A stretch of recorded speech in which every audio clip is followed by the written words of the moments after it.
How's everybody doing? You guys are watching Helgen Tech, and today I want to talk about the Motorola ThinkPhone.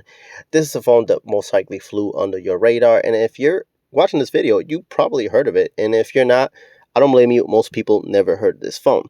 This phone came out somewhere in late January in 2023. It's one of those phones that, like I said, flew under the radar. A lot of people don't know about. Is a monster of a phone, and I decided to pick this thing up and give it a try in 2024. Now that conditions are better to be able to get this phone.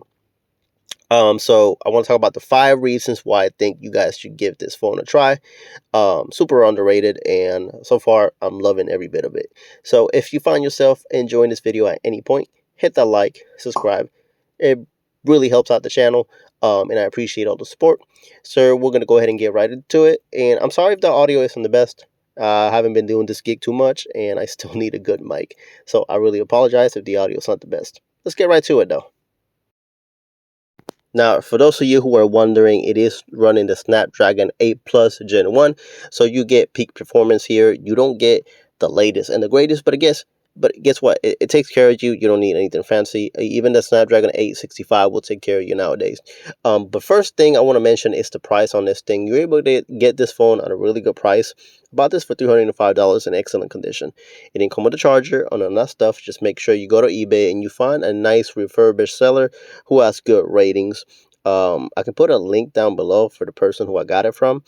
I'm not sure if they have any more on hand, but that is the first reason why I think you guys should pick this up and give it a chance, because the price for what you get is insane. $300 for this phone it's my new favorite phone, and I didn't know about this. It's insane. But nowadays, the wrong phones are the ones that go viral, and the right phones go under the table. So the second reason I think you guys should give this phone a try is really important. And no other phone lately, other than the OnePlus 11, could get me the value that I got out of it, and it's the battery life. It's running a 5,000 milliamp hour battery, and it comes with a 68-watt charger, and on top of that you got a 15-watt wireless charger. So I get fantastic battery life. There's days that it was a little inconsistent, but most days I got over 8 hours of battery life. I know it can vary depending on the user, and it depends on your other settings and what are you running on display, but a 5,000 milliamp hour battery took care of everything that I needed. Right now I legit stopped using my other phones just for this one. Now there's days I do average like 6, like this one. There's days that's 4. It just depends on what I woke up with, if I forgot to plug it in, etc., etc. But it's pretty consistent when it comes to battery life. So like I said, I usually have my OnePlus 11 for everything that I do, and it outperformed my OnePlus 11 in battery life. I know the OnePlus 11 is getting a little older in there as well, but the ThinkPhone is also about the same age. So you get 68-watt charger. I mean, you really can't beat that. Fast charging, and it'll last you all day. That's a fantastic value that you don't get anymore. Now, the third reason why I think you should give it a try is because this phone has updates. And right now is running in Android 14, but guess what?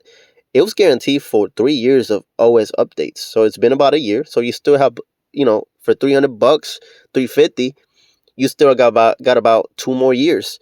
And it was also guaranteed for 4 years of security patches. So it's 3 more years of security patches if that worries you. So you got Android 14 in there, and you're probably going to get 15, potentially 16, with security patches in between. I mean, when you think about that, that's good value, especially for the price. You don't have to worry about anything else. You get your years right in there, and it's something to think about for the price. So keep that in mind. Now, the fourth reason is, in my opinion, the performance. But I do want to talk about a really cool feature right here that I'm going to add in there as the little bonus, is this little button right here. You can put any app that you want in there, and when you hit it, it launches whatever you want.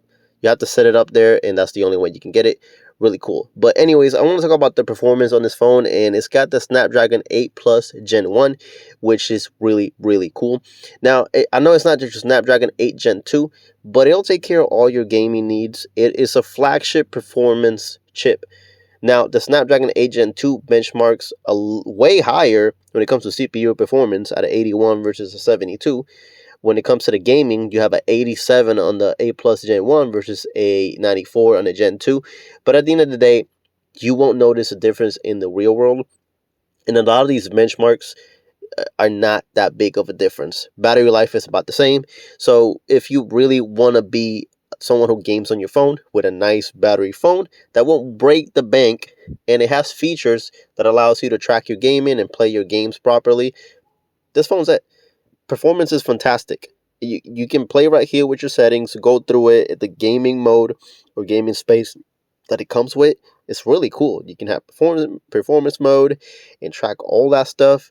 Again, when it comes to the performance, I really, really loved it. It barely gets warm. You can play YouTube in the background, play your games, and that is something that I say that will really be underlooked on this phone, that it just performs so well for the price. And this, and the fact that the Snapdragon 8 Plus Gen 1 is still completely relevant, super fast, super snappy, combined with this with the 144 refresh rate, you can't beat that. Multitasking, $300, you still get updates. Again, I can't believe this phone just got forgotten about, and it might be one of the most underrated phones I've reviewed in a long time. So when it comes to performance, there's no question that it does its job. So that's my reason number 4. So let's move on to the next one.